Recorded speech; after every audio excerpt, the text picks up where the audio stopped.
Особенность настоящего эзотерика заключается в том, что это не тот человек, который достанет четки и будет показывать. Его четок никто не увидит. Не увидит, когда он занимается магией. Этот человек не увидит никто, когда он вообще что-то делает. Вы не увидите ни как он молится, ни как он читает мантры, ни когда он работает. Но вокруг все расцветает. У него получается, всегда идут деньги, ниоткуда во все берется, всегда все хорошо относятся. В каждом магазине человеку улыбаются, любая парковка всегда свободна под него, вокруг него все люди становятся нормальными, близкие не болеют, дети не страдают, жена счастливая, там и в жизни ладится все. Вы представляете, в магазинах продается и там все получается. Смотришь на этого человека и говоришь, сволочь, все же ему везет так, а?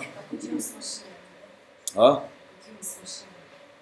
Почему везет? Почему везет? Ну вы представляете, почему везет? А у нас, кстати, мужчина был на первом курсе, и сгорели машины во дворе, осталось только его после первого морского курса.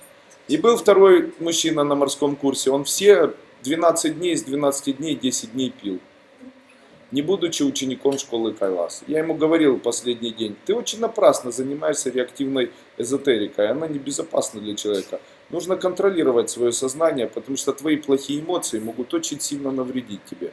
Потому что мы работаем не с тем, о чем вы читали, о чем вы знали. Вы когда-то проходили семинары, я вас поздравляю, вы проходили семинары самых настоящих сказочников. Здесь вы прикоснулись по-настоящему к настоящему волшебству. Вы здесь учитесь волшебству. Здесь не сказка, здесь волшебство. Здесь Энни Бенни Раба срабатывает так, что все переворачивается с ног на голову. Это очень ярко, серьезно. Просто некоторые недопонимают всей мощности и того вообще, что может произойти с вами и что происходит. Есть такие заклинания, которые, читая утром, до вечера деньги засыпают. Есть такие заклинания, которые могут вылечить онкологию. Вы представляете, нигде такого нету. Все остальное это просто обыкновенные сказки. То есть они придумали сказки, зачитывают сказки людям, и после этого думают, что люди верят в эти сказки и ничего не происходит. Аллилуйя, знаете, смотришь на это все и тоже улыбаешься. Вы прикоснулись к тому, что называется настоящая магия и невероятное волшебство. Прям невероятное волшебство. Почему?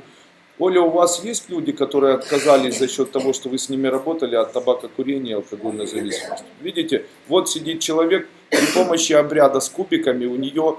А я знаю другого человека, он лама, ездит там везде и там помогает от алкозависимости. И он настоящий сказочник, потому что он говорит, его сказки верят и ничего не происходит. У меня есть такие дети, которые приезжали ко мне на морской курс и уехали здоровыми, психически больными приезжали и уезжали здоровыми. А есть другие такие дети, которых привозили в церковь, после этого оставляли и потом спустя 5 лет забирали вообще в безумном состоянии. А это отличается сказочность от волшебства. Понимаете? У нас школа настоящего волшебства. Мы учимся тому, как заниматься волшебством. При этом мы это делаем профессионально и знаем, каким образом. А вот эти ваши слова, которые вы произносите, это самые настоящие слова, которые Валиф Аист. Помните такая сказка? Там был такой колдун на меня, похожий с длинным носом. Он говорил «мутабор». Помните, мутабор. Вот считайте, что вы с каждым словом говорите вот такое вот слово, которое звучит или мутабор, или там вот это для ума, для денег. Это вот как заклинание, поняли? Я даже там рассказывал, как порошок использовать.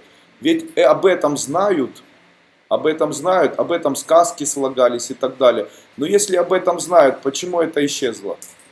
Потому что люди недостойны были для того, чтобы у них это было. А вы достойны, теперь вы знаете, как этим пользоваться. Кто-то пользовался моими заклинаниями?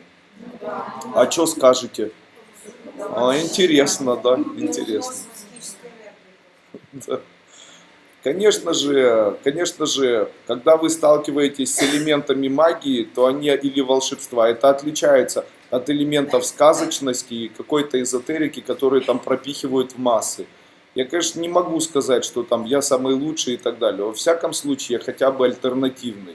Могу сказать, что во всяком случае количество людей, у которых получается, и у которых получается ярко на протяжении 5 лет, на сегодняшний день имеет массовый характер. То есть нас очень много. Я не знаю, как у кого, но я мало работаю Мало провожу семинаров, мало все делаю, но количество людей, которые добавляются и которые находят их, становится все больше и больше. Их судьбы меняются, они начинают становиться правильными эзотериками. Правильный эзотерик — это не тот, кто 6 часов утром занимается и 5 часов вечером. Правильный эзотерик — это тот, кто живет счастливо. Почему? Потому что он по чуть-чуть воспитывает себя радости, по чуть-чуть воспитывает себя счастью, по чуть-чуть воспитывает себя, применяя методы, как-то влиять на окружающий мир, на свою судьбу, и все радостнее и радостнее становится. Понятно? Потом смотришь, один морской курс человек приехал, второй курс приезжает вот такой, третий курс уже с кем-то. Та-та-та-та-та. У нас после всех морских курсов происходит обязательно женитьба какая-то. То есть обязательно находится кто-то, кто женится. Даже после прошлого морского курса девочка написала о том, что приехала, и тот мужчина, который там вообще ничего не предлагал, предложил ей, приехал замужество и привез ей ювелирное украшение в знак вот такой вот, в знак такого предложения. И она согласилась. Да. Вы представляете, почему? Потому что, говорит, он мне и так нравился, я вообще хотела, а здесь еще и приехала, и вот так приятно все сложилось. А при этом страдала. У нас есть девочка, которой ставили до морского